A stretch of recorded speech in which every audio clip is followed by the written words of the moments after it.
Hi, welcome back to Choco Chapters. අද අපි ඇවිල්ලා ඉන්නේ ගාල්ලේ. අපි දෙන්නගේ දෙවෙනි wedding anniversary එකට. Second wedding anniversary. හැබැයි අද අපි ඇවිල්ලා ඉන්නේ වැලන්ටයින් දවසේ. වට ඇඳගෙන චූටි ළමයි වගේ. අපේ ඇනිවර්සරි එක තිබ්බේ පෙබරවාරි 12. හැබැයි මම කලින් කිව්වා වගේ අපි මේ ගමන ගියේ පෙබරවාරි 14 වීකෙන්ඩ් එකේ. අපි ගාල්ලේ යන්න හිතුවේ අපිට හිතුණා අපේ සෙකන්ඩ් වෙඩින් ඇනිවර්සරි එකට අපි කවදාවත් නොකරපු දෙයක් කරලා බලමු කියලා. අන්න ඒ නිසා තමයි අපි ගාල්ලේ එන්න තීරණය කරේ. ඔයගලන්ට බලා ගන්න පුළුවන් ඉස්සරහට අපි මොකද කරන්න යන්නේ කියලා. ඒකනේ මේ vlog එක ගේන්නේ. අපි කඩවතේ ඉඳලා ගෝල් වලට ආවේ එක්ස්ප්‍රස් වේ බස් එකේ. ඊට පස්සේ අපි ගෝල් වලින් බයික් එකක් රෙන්ට් කරා. අපි නවතින තැනට යන්න එද්දි තමයි අපි මේ මාදල් අදිනවා දැක්කේ. ඊට පස්සේ අපි නතර වුණා ඒක බලන්න. මොකද මම කලින් දැකලා නැහැ. හාල් මැස්සලු ඉන්නේ. ඒක කොහොමද හරියට මේකමයි කියන්නේ? හාල් මැස්සමයි. හාල් මැස්ස එකක් මට කරලා තමයි කිව්වා වගේම හාල් මැස්සු තමයි තිබ්බේ. මාදල් අදින එකත් බලලා අපි නතර වෙන තැනට ගියේ කෙලින්ම. එතෙන්ට ගිහිල්ලා අපේ බෑග්ස් තියලා අපි ආවා මෙතෙන්ට. Pearl divorce. අපි අද ආවේ පර්ල් ඩයිවර්ස්ලා එක්ක ඩයිව් කරන්න. අපිට සෙෂන් එක පටන් ගන්න තිබ්බේ උදේ 10 මාරට. අපි හරියටම 10 මාර වෙද්දිම මෙතෙන්ට ආවා. ආව ගමන්ම අපිට එගලන් දුන්න ෆෝම් එකක් ෆිල් කරන්න. ඒක ෆිල් කරාට පස්සේ අපේ බෑග්ස් අපි ගෙනපු දේවල් තියාගන්න අපිට ලොකර් එකක් දෙනවා. ඒකේ කී එකත් එක්කම ඊට පස්සේ අපිට චේන්ජ් කරගන්න කියනවා. ලොකර් එකට අපේ බඩු ටික දැම්මට පස්සේ ඒගොල්ලන් ගාවට ගිහිල්ලා අපේ ඇඳුම ගත්තා. ඩයිව් කිට් එක. ඊට පස්සේ ඒගොල්ලන් පැඩල්ස් දෙනවා, මාස්ක් එක දෙනවා. ඒ ටික අරගෙන අපි චේන්ජ් කරගත්තා. මේ තියෙන ඒගොල්ලන්ගේ ස්ටෝර් රූම් එක මාරම ක්ලීන්, මාර පිළිවෙලයි එතන. මේකට එන්න කලින් බුකින් එකක් දාලා තමයි එන්න ඕනේ. අපි බුකින් එක දාද්දිම අපේ සෙෂන් එක ඒගොල්ලන් වෙන් කරනවා. අපි මෙතෙන්ට එද්දී 10 මාරයි. ඒ වෙලාවේදී කට්ටියක් එක්කගෙන ගියා ඩයිව් කරන්න. ඒගොල්ලෝ මං හිතන්නේ මලයාලම්, තෙලිඟු කට්ටියක්, ලෝකල් අය නෙවෙයි. ඊට පස්සේ සෙෂන් එකට හිටියේ අපි 6 දෙනෙක්. මේගොල්ලන් අපිව එක්කන් ආවා මුහුදු මැද්දට. මුහුදු මැද්දටමත් නෙවෙයි ඉතින් පොඩි දුරකට එක්කන් ආවා බෝට් එකෙන්. ඒ ඇවිල්ලා අපි මෙහෙම තමයි ඩයිව් කරන්න පටන් ගත්තේ. පීනන්න දන්නේ නැති එක ඉෂුව එකක් නෙමෙයි කියලා කිව්වා. මන්න පොඩ්ඩක්වත් පීනන්න බෑ. ඒක ප්‍රශ්නයක් වුණෙත් නැහැ. ඒගොල්ලොත් එක්ක ඩයිව් කරන්න. මෙතන අපි බලන්න යනවලු ගිලුණු නැවක් එහෙම තියෙනවලු. ඒක බලන්න ගිලුණු නැවක කොටසක්. ඊට පස්සේ පිළිමයක් තියෙනවා කියලා කිව්වා. තව ඔය වගේ දේවල් ටිකක් තමයි ඉතින් ඩයිව් කරලා බලන්න යන්නේ. අපි ගිහිල්ලා බලමු ඉතින්. මේගොල්ලෝ ඇත්තටම මාරම හොඳ ක්‍රූ එකක්. මම හයිලි රෙකමන්ඩ් කරනවා. මම මේ අපි එතන හිටපු 6 දෙනාම එහෙම කරයි කියලා මම හිතනවා. හරිම ෆ්‍රෙන්ඩ්ලි, හරිම හොඳට හැමදේම කියා දෙනවා. මොකද ඒගොල්ලෝ දන්නවා අපි කලින් කරලා නැහැ. එතකොට ඉතින් අපි එහෙම කිව්ව ගමම දෙයක් අල්ලගන්න බැරි වෙන්නත් පුළුවන්. ඒත් ඒගොල්ලෝ හරිම හොඳට අපිට හැමදේම එක්ස්ප්ලেইন කරලා දෙනවා. අපිට වීඩියෝස් අරගෙන දුන්නා, අපිට ෆොටෝස් අරගෙන දුන්නා. හරියට උදව් කරා අපිට. මම ඩිස්ක්‍රිප්ෂන් එකේ දාන්නම් මේගොල්ලන්ගේ contact details. අනිවාර්යයෙන්ම ඩයිව් කරනවා නම් මේගොල්ලොත් එක්ක ඩයිව් කරලා බලන්න.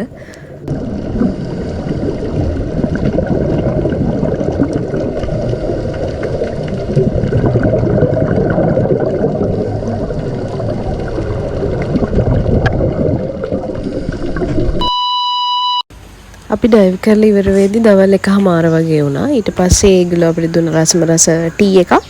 එකක් බීලා අපි ආවා අපි නවතින තැනට. අපි නවතින්න තෝරගත්තේ කැමේලියා රිසෝට් උනට. මෙතන හරිම ලස්සන කාම් වයිබ් එකක් තියෙන්නේ. අපි ඩයිව් කරාට පස්සේ නවතින තැනට එන්න නෙවෙයි හිතාගෙන හිටියේ. අපි තව ඇවිදින්න යන්න හිතාගෙන හිටියා. හැබැයි ඒ මුකුත් කරගන්න බැරි වුණා. වැස්ස නිසා හොඳටම වැස්සා. අපි බයික් එකේ යන්නත් හිටියේ. එතකොට යන්න අමාරුයි. ඒ නිසා අපි ඩයිව් කරපු තැන පොඩ්ඩක් බලන් ඉඳලා බැරිම තැන තමයි වැස්සෙම මෙතෙන්ට ආවේ. මෙතන බුකින් දැම්මේ හස්බන්ඩ්. මම ආවට පස්සේ තමයි දැක්කේ. ෆොටෝස් දැක්කෙත් නැහැ. හරිම ලස්සන තැනක්. සිනා පිපෙනා මේ වසන්තය නෙලා දෝතින් මලක් සේ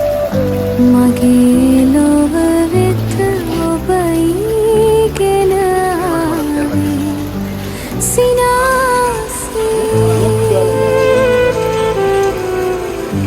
ඔබයි කෙනාවේ වසන්තය මනක්සේ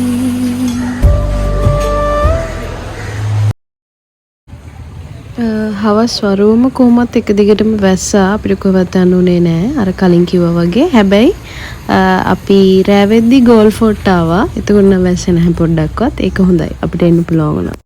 වලාකුල් වියන්තනාලා ඉරේ රැස් නිවාදමා වසන්තේ අරන්නවිල්ලා සිහිල් සේලයෙන් වෙලා වලාකුල් වියන්තනාලා ඉරේ රැස් නිවාදමා වසන්තේ අරන්නවිල්ලා සිහිල් සේලයෙන් වෙලා අනේ මම් බලානුන්නා යලිත් ඔබ එතේ කියා සිනාරන් කෙලුම් සලාලා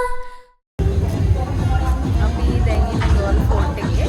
දැන් වෙලාව 9ට කාලයි. අපි මුලින්ම ගියේ ඩයිව් කරන්න උදේ 10 මාරට වගේ. ඒ සෙෂන් එක ඉවර වෙද්දී 1:30 වගේ වුණා නේ. ඊට පස්සේ අපිට කොහෙවත් යන්න බැරි වුණා මොකද වැස්සා. ඔව් ඉවර වෙන්න ලං වෙද්දිම වහින්න ගත්තා. අපි දවල්ට කන්න ගියේ වැස්සේ නේ. තෙමි තෙමි. ඔව්. ඊට පස්සේ ඇයි ඒ? වහින්න ගත්තේ අද? මොකද හේතුව ෂූටි?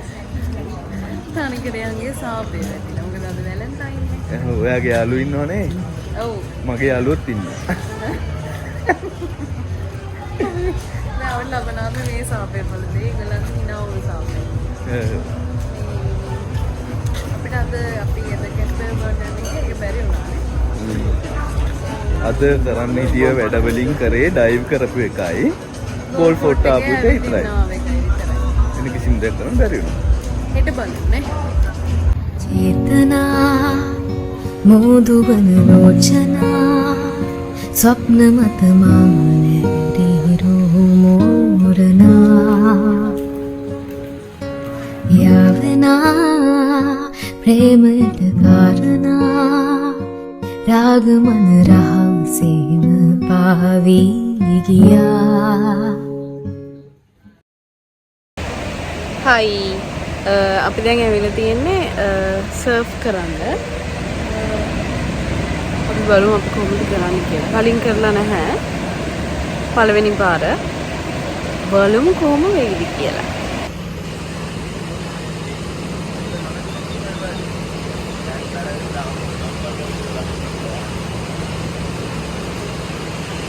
ඔය විතරද සර්ෆ් කරන්න යන්නේ?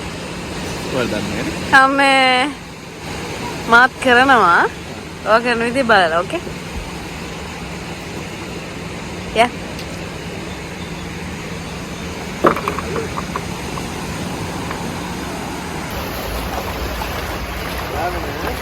මේක වැඩි ගැඹුරු නෑ නේද? මේ අපි දැන් ගොඩක් දුර ආවනේ.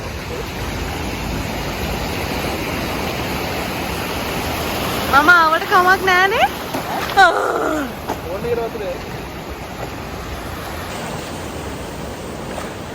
අපි ගොඩක් දුර ආවා උනට තව යන්න පුළුවන්. බ්‍රවුන්ස් බීච් වගේ නෙවෙයි. දුර ගිය හැකි. රැල්ල ඉච්චරම නෑ. හිතන්නේ.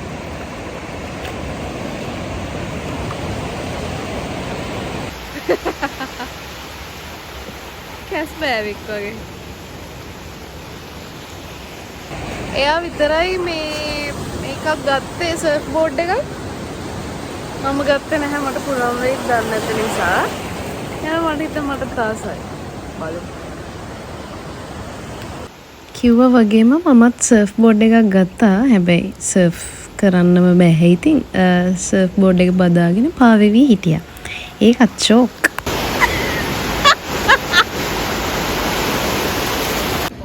කොහොම හරි අපි සර්ෆ් බෝඩ් අරගෙන පැයක් විතර හිටියා මුද්‍ර වෙලා. ඊට පස්සේ අපි යන්න පිටත් වුණා අපේ නෙක්ස්ට් ස්ටොප් එකට.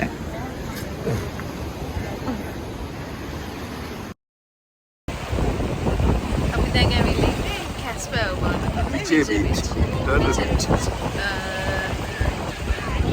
බෑව් ඉන්නවා 8ක් විතර. අර පෙරේත කැස් බෑව් කන්නම එනවා කොච්චර දුන්නත් මදි.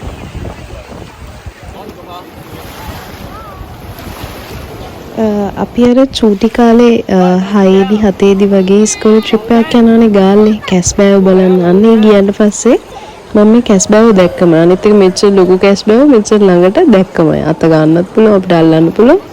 හරිම වෙනස් ඉතින්. මෙතන මේගොල්ලන්ව අල්ලන්න ගියාම වෙන්න පුළුවන් දෙයක් තමයි අපි රැල්ලත් එක්ක මේගොල්ලෝ ඇවිල්ලා අපි දන්නේ නැතුව ඇවිල්ලා ඇඟේ වදින්න පුළුවන්. ඒ නැතත් අපි අත ගද්දිත් ඇවිල්ලා රැල්ලට මේගොල්ලෝ ඇවිල්ලා ඇඟේ වදින්න පුළුවන්. ඒතර මේගොල්ලන්ගේ කට්ට අර ගොඩක් හයියයිනේ. එතකොට තුවාල වෙනවා. අපිට එහෙම වුණා අපි දන්නේ නැතුව මේ කියන්නේ එතන හිටපු කෙනෙක් තමයි කිව්වේ මෙහෙම එන්න පුළුවන් පරිස්සමට ඉන්නේ කියලා.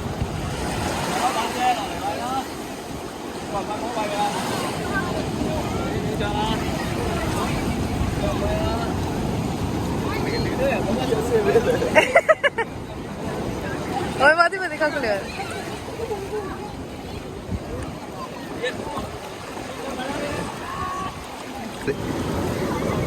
මේ අල්ලන්න කට්ට අත ගන්න කට්ට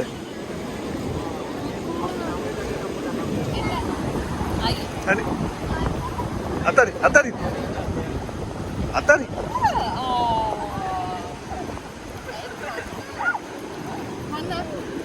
අද 10 වගේම තමයි වැස්ස පටන් ගත්තා. වැස්ස කියලා බෑ ගමන කොහම හරි යන්න එපයි. ඒ නිසා ඉතින් අපි වහිද්දි චුට්ටක් පැත්තකට වෙලා ඉඳලා ආයෙ පොඩ්ඩක් යන්න පටන් ගන්නවා. අපි දැන් කොහෙද ඉන්නේ යාළුවෝ? අපි විජේ බීච් එකේ. පැදු බීච් කියලා කියනවා. මොකටද ආවේ? අපි ආවේ කැස් බෑව බලන්න. කැස් බෑව දැක්කද? ඔව්. දැක්ක හැප්පුණා. කොණ්ඩක් දුන්න කොණ්ඩ කෑවේ මේ. චුට්ටක් කෑවේ. ඒගොල්ලන්ගේ සෝබනේ. අපි ළඟට ආයන්නේ. ගිහලා බලන්න.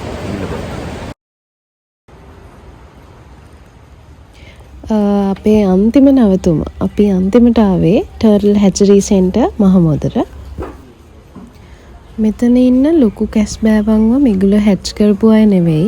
ඒගොල්ලන්ගේ මාදල් වලට අහු වුණ කැස් බෑවන්ව තුවාල වුණ අයව මේගොල්ලෝ සල්ලි දීලා ගන්නවලු. ඒ අරගෙන ඒගොල්ලන්ට බෙහෙත් කරලා අතාරින්න පුළුවන් අයව අතාරිනවලු. හැබැයි සමහර අයට එහෙම ගිහිල්ලා ඉන්න අමාරුලු. ඒ අයව තියාගෙන ඉන්නවා කියලා තමයි මේගොල්ලෝ කිව්වේ.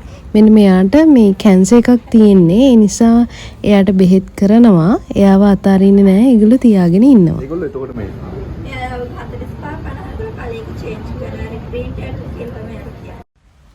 මෙයා මේ කියන්නේ මේ දෙන්නම එකම જાති ග්‍රීන් ටර්ටල් කියලාලු මේගොල්ලන්ට කියන්නේ. මේ පුංචි එක්කෙනා එයාගේ පාට වෙනස් කරන්නේ අවුරුදු 45ක් 50ක් වගේ ගියට පස්සේ කියලා තමයි එයා කිව්වේ.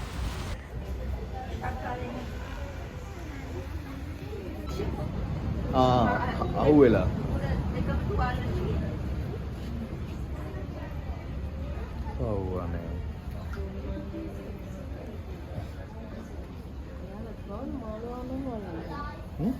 එයාලට පවුලු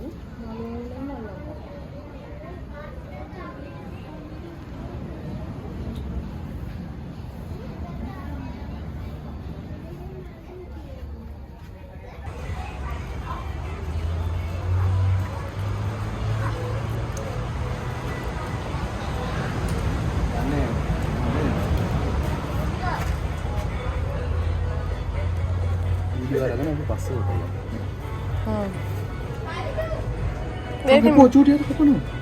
කපනවා. ආයි පා කපනවා යාට. අර ඒ කකුල කනවා. දැක්ක නේද? ඒගොල්ලන්ගේ චූටිකමට පුදුම විසයක් තියෙන්නේ. එයාලා මෙතන හැච් කරපු අයලු. මේ දැන් ඉන්නේ මෙතනම හැච් කරලා ඒගොල්ලෝ පොඩ්ඩක් ලොකු කට්ටිය. නැද්ද? කිරිකිරි බෝල එහෙමද කරන්නේ? අනේ කිරිකිරි බෝල්නේ මොකද්ද?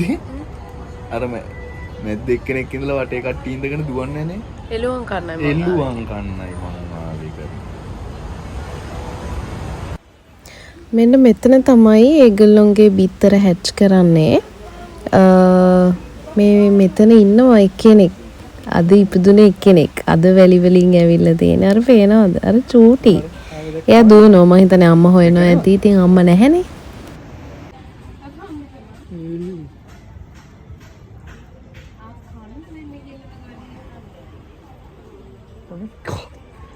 සෙල්ලම් පොඩු වගේ.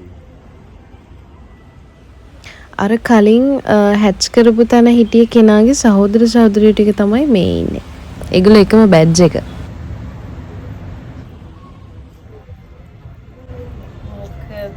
පා වෙනවා මේ. නෑ නෑ ඒගොල්ලෝ ගහන්න නැතුව ඒ පා වෙනවා. අර මුකුද්ද අර එයාට ඕනේ ඔය මේ මෙයාට විසි කියලා පේනවා ඒක එයාගේ විසිය තමයි. අපි කැමති නම් මේ පුංචි එක්කෙනෙක්ව දෙන්නෙක්ව හෝ කීප දෙනෙක්ව නිදහස් කරන්න පුළුවන්. එක්කෙනෙක්ගේ ගාන රුපියල් 4000ක් වෙන්නේ. එනකොට මට නම් හිතෙනවා එහෙම එක්කෙනෙක් දෙන්නෙක්ව නිදහස් කරන එක පව් කියලා. මොකද ඒගොල්ලන්ට සර්වයිව් වෙන්න තියෙන chance එක අඩු වෙන්න පුළුවන්. කට්ටියක් එකට ඉදි සර්වයිව් වෙන්න තියෙන chance එක වැඩිනේ. ඉතින් මේ විදිහට තමයි අපේ second anniversary trip එක ඉවරුනේ. ආයෙත් දවසක හම්බෙමු. subscribe කරන්න අමතක කරන්නත් එපා. Thank you for watching.